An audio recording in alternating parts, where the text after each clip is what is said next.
काकभुशुंडी रामायण अनसुनी कथाएं।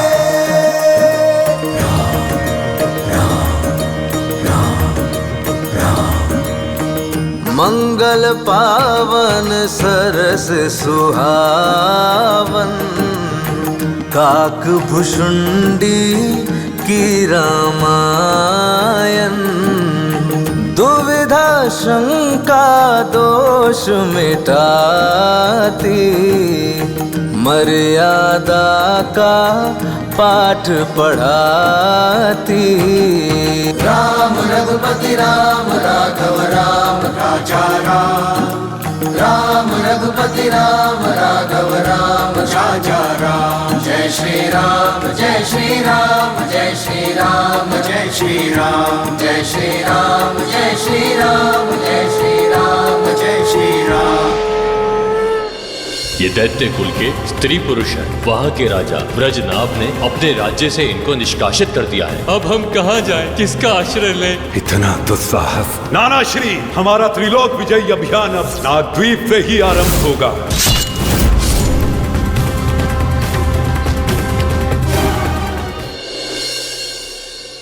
जब शक्ति बढ़ जाती है तो व्यक्ति की महत्वाकांक्षाएं भी विस्तार पाने लगती है। हाँ पक्षीराज, विवाह के पश्चात सुमाली ने अपने नाती रावण को परामर्श दिया कि अब पाताल से निकलकर अपनी विजय पताका दूर दूर तक फहरानी है, अनेक राज्यों को अपने अधीन करना है। और तब रावण अनेक भूपालों को परास्त करता हुआ धरती पर विचरण करने लगा। वरदान प्राप्त होने से उसकी ख्याति तो दूर दूर तक पहुंच गई थी, इसलिए भयभीत होकर भूपाल स्वतः ही समर्पण कर देते होंगे। हाँ पक्षीराज, ऐसे ही विचरण करता हुआ रावण गंधर्व प्रदेश भी जा पहुंचा। गंधर्वराज मित्रावसु की पुत्री चित्रांगदा अति सुंदर थी। रावण ने उससे विवाह करने का प्रस्ताव मित्रावसु के पास भेजा। मित्रावसु ने भी उसकी ख्याति सुनी थी। ब्रह्मा के पौत्र विश्रवा का पुत्र जानकर मित्रावसु ने अपनी पुत्री चित्रांगदा का विवाह सहर्ष से उससे करा दिया। अर्थात रावण को ऋषि विश्रवा के पुत्र होने का लाभ भी मिला। यह सत्य है पक्षीराज। एक तो तपस्या से वरदान प्राप्ति, फिर ब्रह्मा जी का प्रपौत्र। तब तक रावण की युद्ध करने की लालसा शांत नहीं हुई थी। मित्रावसु मन से आहत तो थे, किंतु रावण को परास्त करने का बल उनके पास नहीं था। इसलिए रावण की युद्ध करने की भूख मिटाने के लिए उन्होंने परामर्श दिया कि वो किष्किंधा के राजा बाली को युद्ध की चुनौती दे। उन्हें ज्ञात था कि बाली को कोई परास्त नहीं कर सकता। अपनी शक्ति में चूर रावण किष्किंधा जा पहुंचा।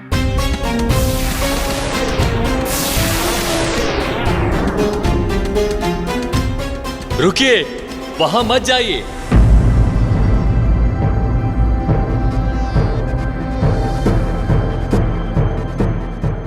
हम दशानन रावण हैं, वानरराज बाली से मिलने आए हैं। किंतु आप दोनों? ये सेनापति विनीत है। मैं महाबली तार हूं। आपको महाराज से क्या काम है? वो तो हम केवल उन्हें ही बताएंगे। कहाँ है वानरराज? महाराज बाली नदी तट पर संध्या वंदन हेतु गए हुए हैं। तीनों दिशाओं का संध्या वंदन करने के पश्चात ही वो लौटेंगे। तब तक आपको उनकी प्रतीक्षा करनी होगी। वो तो हम कर नहीं सकते। रुक जाइए, वहां मत जाइए। महाराज बाली के संध्या वंदन में विघ्न पड़ा तो आपके लिए शुभ नहीं होगा।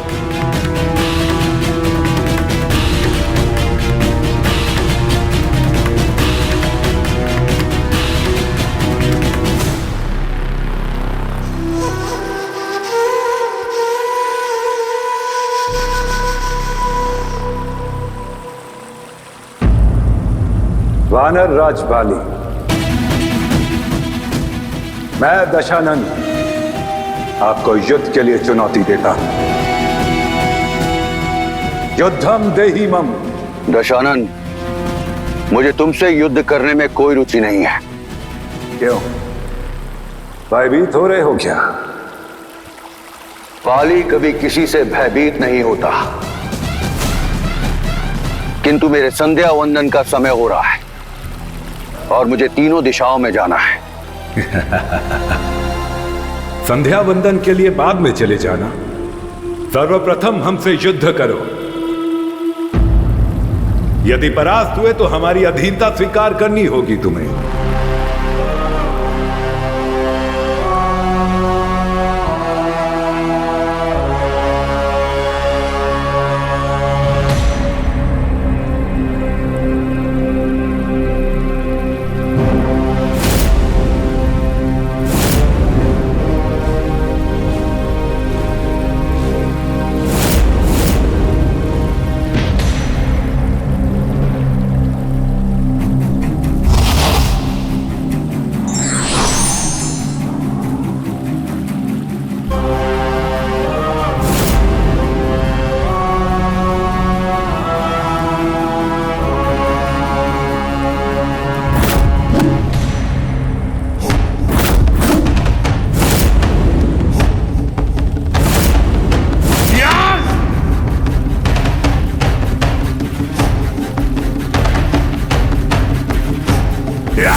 ये सत्य है पक्षीराज। शक्ति के मद में चूर रावण ये भूल गया था कि उसने नर और वानर से अवध्यता का वरदान ब्रह्मदेव से नहीं मांगा था, और वानर राज बाली को इंद्रदेव से यह वरदान प्राप्त था कि जो भी उससे लड़ने आएगा तो बाली को स्वतः उसकी आधी शक्ति प्राप्त हो जाएगी। प्रतिद्वंदी से दृष्टि मिलते ही उसकी शक्ति नेत्र के माध्यम से बाली के पास आ जाएगी।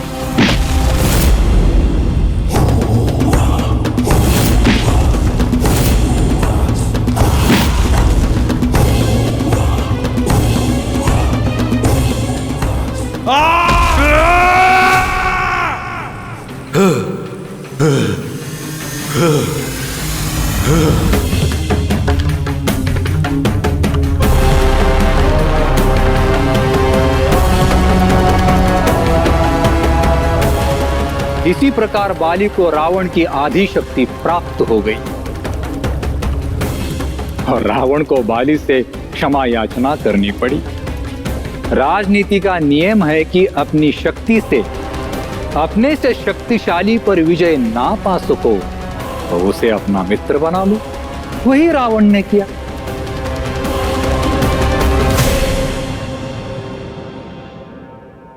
क्या हुआ काकराज भुषुंडी जी? आपके मुख पे मलिनता क्यों छा गई है? क्या आपको रावण के पराजय का दुख है?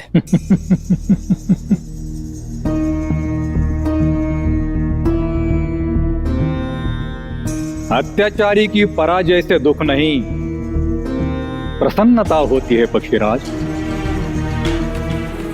वानरराज बाली से रावण प्रत्यक्ष युद्ध में परास्त हुआ, किंतु मेरे विचलित होने का कारण है मिथिला की दुर्दशा।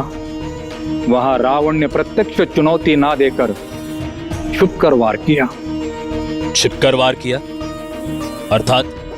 उसने जनक से पराजय का प्रतिशोध लेने के लिए मिथिला के निर्दोष प्रजाजनों पर वार किया।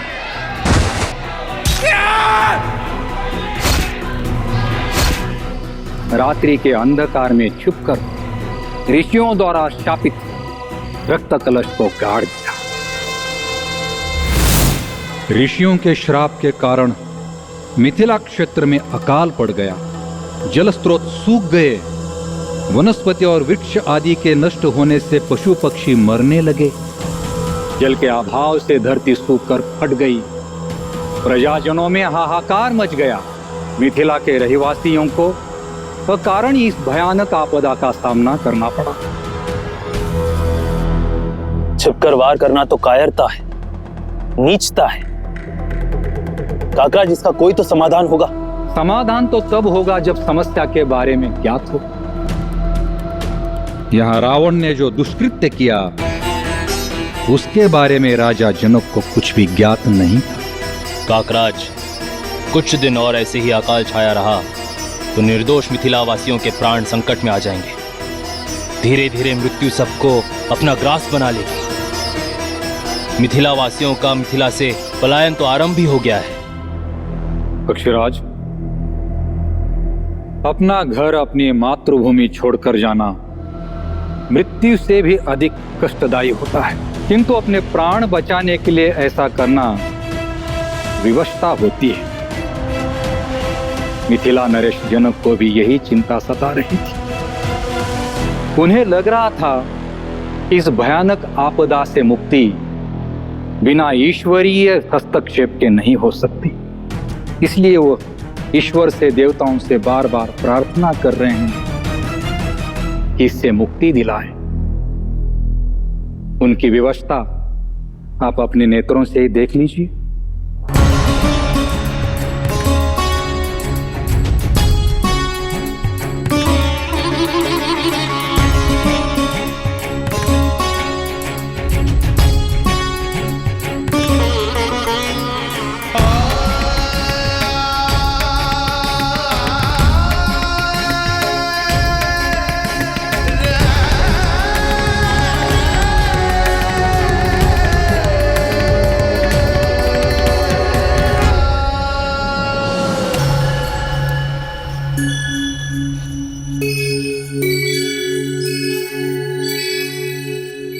स्वामी,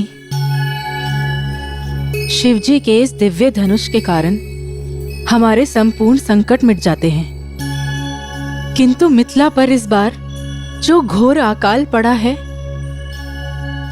उससे हमें मुक्ति नहीं मिल पाई है। क्या ये धनुष हमारे समस्त संकटों से बचा नहीं सकता? महारानी सुनैना, ये दिव्य धनुष हमारे पूर्वज महाराज देवरात को शिवजी ने प्रदान किया था और तब से ही ये शत्रुओं से हमारे वंश की रक्षा करता रहा है। किंतु ये प्राकृतिक आपदा है, इसके लिए हमें ही कुछ सोचना होगा। स्वामी, हमारी प्रजा पर संकट बढ़ता ही जा रहा है। यदि अकाल की स्थिति समाप्त नहीं हुई तो ये संकट विकराल रूप धारण कर लेगा। महारानी, हमने मिथिला वासियों के लिए अपने अन्न भंडार और कोषागृह खोल दिए हैं, किंतु कुछ समझ में नहीं आ रहा है कि हम क्या करें। महाराज, आप कुलगुरु महर्षि शतानंद के पास जाइए, उनसे यहाँ की स्थिति पर विचार विमर्श कीजिए। उनके पिता महर्षि गौतम कृषि के प्रणेता रहे हैं, कदाचित वही इस समस्या का निदान सुझा सके।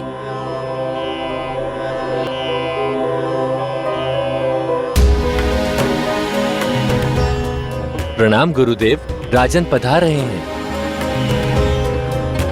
प्रणाम गुरुदेव। विराजिए राजन।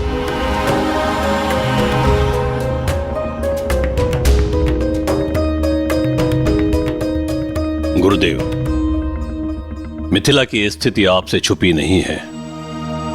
अकाल के गाल में मिथिला की समृद्धि और वैभव समाता जा रहा है। अब तो मिथिला वासियों के प्राणों पर बनाई है। मिथिला में प्रत्येक स्थान पर मृत्यु ने अपना तांडव प्रारंभ कर दिया है। गुरुदेव, मुझे तो कुछ समझ में नहीं आ रहा है। यदि आपके पास कोई उपाय है तो बताइए। इस आपदा से शीघ्र मुक्ति नहीं मिली तो बड़ा अनर्थ हो जाएगा।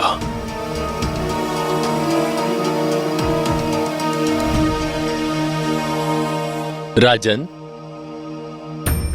इस कठिन परिस्थिति में एक उपाय किया जा सकता है। शास्त्रों में हल यज्ञ का वर्णन दिया गया है। आप कृषि योग्य धरती पर पूजन और हवन करके स्वयं को हल में जोतकर हल चलाएं, तो कदाचित अकाल की स्थिति समाप्त हो सकती है।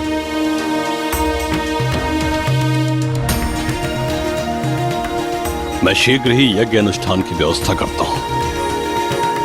आज्ञा दीजिए गुरुवर। प्रणाम। यशस्वी भव।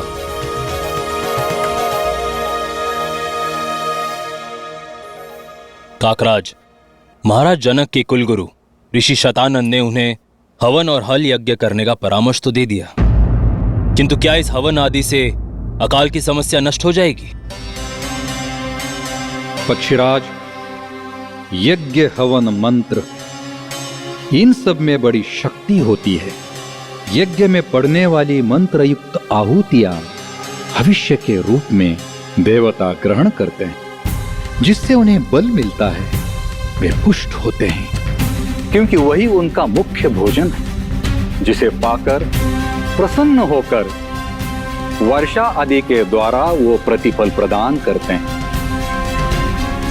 देवता अप्रत्यक्ष रूप से मनुष्य के बिगड़े हुए या रुके हुए कार्य पूर्ण कराते हैं, अपने भक्त को धन धान्य आदि से संपन्न करते हैं। यज्ञ आदि करने से प्रकृति में संतुलन बना रहता है, और इसीलिए सनातन धर्म में यज्ञ और हवन आदि को प्रमुख स्थान प्राप्त है। सनातन धर्म की यही सुंदरता है काकराज। प्रकृति आदि को संतुलित रखने के लिए यज्ञ, मंत्र, हवन, जप, तप और व्रत आदि को धर्म से जोड़ा गया है। हाँ पक्षीराज, हल यज्ञ ही कदाचित राजा जनक की समस्या का समाधान कर दे, और उधर अयोध्या में भी राजा दशरथ को भी एक समस्या चिंतित किए हुए है, और उनकी चिंता से उनके कुलगुरु वशिष्ठ भी चिंतित हैं। महाराज दशरथ चिंतित है? हाँ गुरुदेव, और राजा दशरथ की चिंता ने उनके कुलगुरु ब्रह्मर्षि वशिष्ठ को और अधिक चिंतित कर दिया है। देखिए कितने चिंतित है ब्रह्मर्षि वशिष्ठ।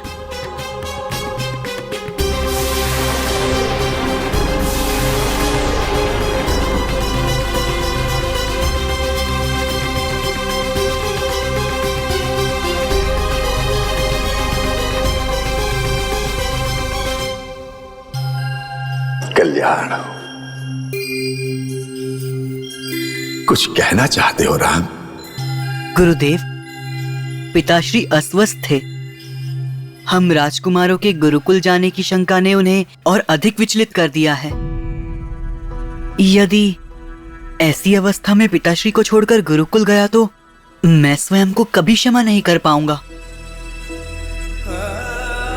राम, तुम्हारी शंका सत्य है। महाराज दशरथ आपसे अत्यधिक प्रेम करते हैं, और यही कारण है कि वो आपको सदैव अपने निकट ही रखना चाहते हैं। किंतु राम, आप निश्चिंत रहें। जब तक महाराज स्वस्थ नहीं हो जाते, मैं आपके गुरुकुल जाने की बात नहीं छेड़ूंगा।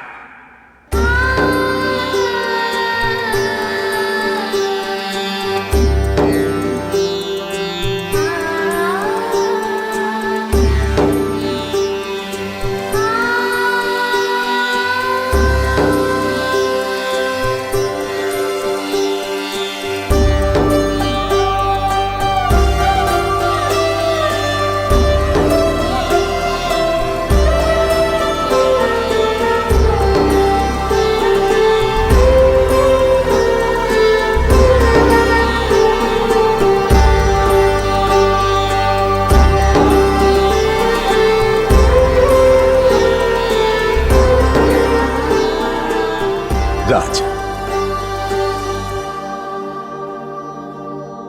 गुरुवर आप यहां?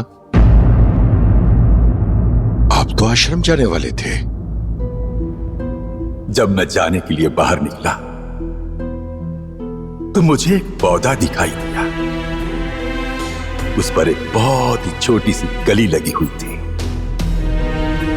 मैं कुछ क्षण खड़ा रहा, उस पौधे को खड़ा निहारता रहा, किंतु वो कली खिलकर पुष्प नहीं बन पा रही थी। तब मुझे प्रतीत हुआ कि यही वो पौधा है जो कली को खिलकर पुष्प बनने से रोक रहा है। ऐसा कैसे हो सकता है गुरुवर? जब समय आएगा कली स्वतः पुष्प बन जाएगी। कली यदि खिल गई तो पुष्प बनकर बहुत सुंदर लगेगी। उसका रंग बहुत ही मनमोहक होगा और उसकी सुगंध से पूरा वातावरण सुगंधित हो जाएगा। कदाचित इसीलिए वो पौधा कली को खिलने नहीं दे रहा। गुरुवर, कली तो खिलेगी ही, पौधा कली को खिलने से नहीं रोक सकता। ये तो प्रकृति का नियम है। नहीं राजा, उस पौधे को भय है कि यदि ये कली खिलकर पुष्प बन गई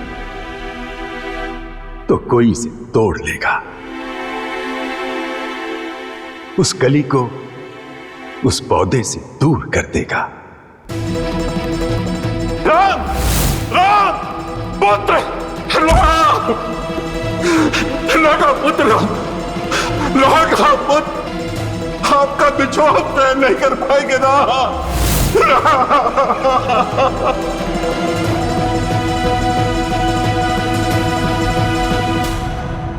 क्षमा करे गुरुवर। पुत्र मोह के कारण मैं स्वार्थी हो गया था। मैं अपने राम के भविष्य के बारे में न सोचकर केवल अपने बारे में सोचने लग गया था गुरुवर। किंतु मैं अपने किए पर बहुत लज्जित हूं गुरुवर। राजा, मैं तो आपको मात्र ये बताने के लिए आया था कि मैंने कुमारों का गुरुकुल जाने का मुहूर्त आगे बढ़ा दिया है।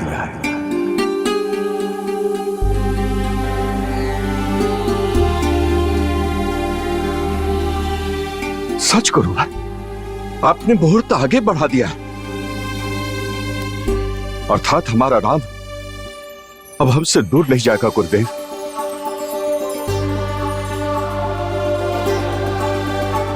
हाँ, वो हम सब समझते हैं गुरुदेव। राजकुमारों की शिक्षा का भी शीघ्र आरंभ होना अत्यंत आवश्यक है गुरुदेव। कली को पुष्प बनने से पौधा कभी रोक नहीं सकता। अब तो ऐसा करते हैं गुरुवर कि गुरुकुल जाने से पहले सभी राजकुमारों की अस्त्र विद्या की शिक्षा का प्रबंध हम यही राजभवन के प्रांगण में करवा देते हैं। उत्तम, अति उत्तम। अब मुझे पूर्ण विश्वास है कि अब पौधा कली को पुष्प बनने से कभी नहीं रोकेगा। नहीं गुरुदेव, कभी नहीं। कल्याण।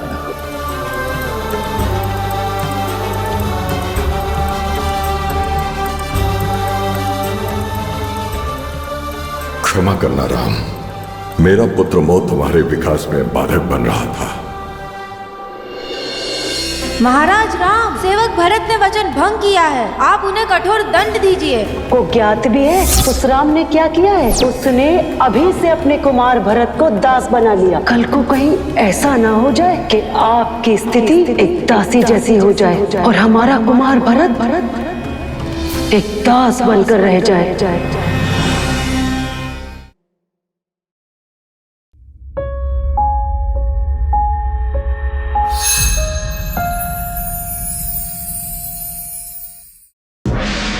धरती और गगन में गूंजे श्री राम जय जय राम। सृष्टि के कण कण में गूंजे श्री राम जय जय राम। आदि यही है, अंत यही है, श्री राम जय जय राम। असीमित और अनंत यही है श्री राम जय जय राम। यश कीर्ति धन सहज दिलाए श्री राम जय राम। भव से नैया पार लगाए श्री राम जय राम। भव से नैया